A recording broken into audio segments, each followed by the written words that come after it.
The construction of the Suez Canal, the concept of a waterway connecting the Mediterranean Sea to the Red Sea, had been discussed for centuries. The idea was to create a shortcut for maritime trade, avoiding the lengthy and perilous trip around the southern tip of Africa. Various plans were proposed by different civilizations over the years, but the challenging geographical and engineering obstacles made implementation difficult. The primary purpose of expedition to Egypt was to expand French influence in the region and disrupt British trade routes to India. This survey was more focused on the cultural, scientific, and economic aspects of Egypt rather than engineering projects like a canal. However, the idea of a canal connecting the Mediterranean Sea to the Red Sea through the Isthmus of Suez had been proposed and studied for centuries before Napoleon's time. Who is Napoleon? Napoleon Bonaparte was a French military and political leader in 1769 to 1821 who rose to prominence during the French Revolution and eventually became Emperor of the French. He is known for his military campaigns, his reforms in France, and his significant impact on European history.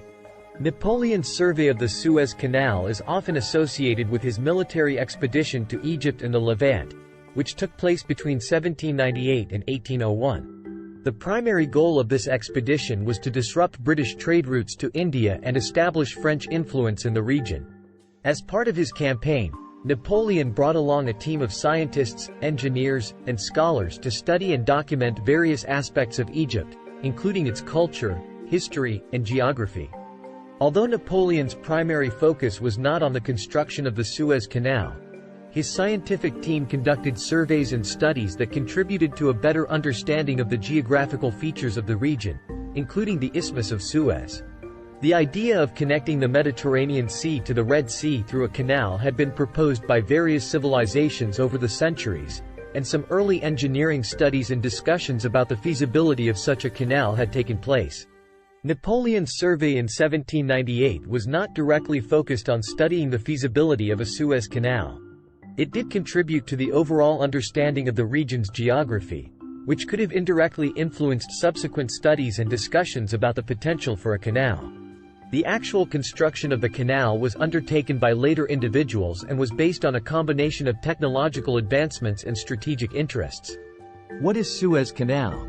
Suez Canal plays a crucial role in global trade. The Suez Canal significantly reduces travel time and costs for vessels, making it one of the most important waterways in the world. The idea of creating a direct waterway between the Mediterranean Sea and the Red Sea had been explored by various civilizations over centuries. Napoleon's survey in 1798 and subsequent studies helped establish the feasibility of such a canal. In 1858, Ferdinand de Lesseps formed the Suez Canal Company for the express purpose of building the canal. Construction of the canal lasted from 1859 to 1869. Canal officially opened on the 17th of November 1869. It offers vessels a direct route between the North Atlantic and Northern Indian Oceans via the Mediterranean Sea and the Red Sea, avoiding the South Atlantic and Southern Indian Oceans and reducing the journey distance from the Arabian Sea to London by approximately 8,900 kilometers. Construction. The construction challenges that could have been the result of the alleged difference in sea levels, the idea of finding a shorter route to the east remained alive.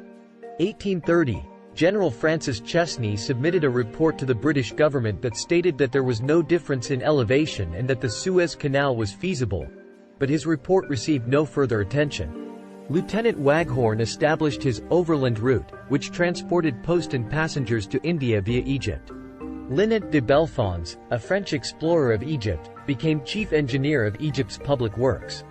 In addition to his normal duties, he surveyed the Isthmus of Suez and made plans for the Suez Canal.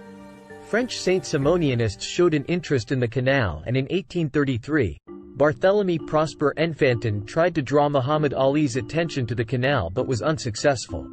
Alois Negrelli, the Italian-Austrian railroad pioneer, became interested in the idea in 1836. In 1846, Prosper Enfantin's Société d'études du Canal de Suez invited a number of experts, among them Robert Stevenson, Negrelli and Paul-Adrien Bourdalouet, to study the feasibility of the Suez Canal, with the assistance of Linnet de Belfons. Bourdalou's survey of the isthmus was the first generally accepted evidence that there was no practical difference in altitude between the two seas. Britain, however, feared that a canal open to everyone might interfere with its India trade and therefore preferred a connection by train from Alexandria via Cairo to Suez, which Stephenson eventually built. In 1854 and 1856, Ferdinand de Lesseps obtained a concession from Said Pasha, the Khedive of Egypt and Sudan, to create a company to construct a canal open to ships of all nations. The company was to operate the canal for 99 years from its opening. De Lesseps had used his friendly relationship with Said, which he had developed while he was a French diplomat in the 1830s. As stipulated in the concessions, de Lesseps convened the International Commission for the Piercing of the Isthmus of Suez, Commission Internationale pour le Percement de l'Isthme de Suez, consisting of 13 experts from 7 countries, among them John Robinson Maclean, later president of the Institution of Civil Engineers in London, and again Negrelli, to examine the plans developed by Linnet de Belfons, and to advise on the feasibility of and the best route for the canal. After surveys and analyses in Egypt and discussions in Paris on various aspects of the canal, where many of Negrelli's ideas prevailed, the Commission produced a unanimous report in December 1856 containing a detailed description of the canal complete with plans and profiles. 54. The Suez Canal Company, Compagnie Universelle du Canal Maritime de Suez, came into being on 15 December 1858. International opinion was initially skeptical, and shares of the Suez Canal Company did not sell well overseas. Britain, Austria, and Russia did not buy a significant number of shares. With assistance from the Kataoui banking family, and their relationship with James de Rothschild of the French House of Rothschild, bonds and shares were successfully promoted in France and other parts of Europe. All French shares were quickly sold in France. A contemporary British skeptic claimed, "One thing is sure. Our local merchant community doesn't pay practical attention at all to this grand work, and it is legitimate to doubt that the canal's receipts could ever be sufficient to recover its maintenance fee. It will never become a large ship's accessible way." Work started on the shore of the future Port Said on 25 April 1859.